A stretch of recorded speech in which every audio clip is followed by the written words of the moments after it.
ለማኛ ኢትዮጵያ ስንዴ ኤክስፖርት አደርጋለች ማለት እኮ አንድ ነገር ተመለሰ ማለት ነው።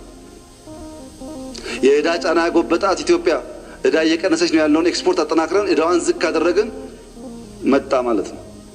ኢንፍራስትራክቸር ችግር ያለባት መንገድ በስፋት ሰርተን ያላትና አየር መንገድ ደግሞ አባቶቻችን ይሰሩ ያቆዩትን አጠናክረን አልቀን አስበልጠን ለልጆቻችን ካስተከብን መጣ ማለት ነው። እነዚህ ናቸው እኮ ብልጽግና ምሳሌ ማለት ይሄው ብቻ ነው። ስራማ ይወዳል። ዛሬ ይሄ ፓርላማ ቀለም ሊቀባ ነው ከተባለ በቃ ቀለም ተበላሸ ነጩ አረንጓዴ ሆነ ብሎ ይንጫጫል። ስራ አይወድም። ዝም ብለህ ስትቀመጥ አይተችም። ለስራ ስትል ደግሞ ችግር ነው። ዩኒቲ ፓርክ ስንሰራ ጩኸት ነበር።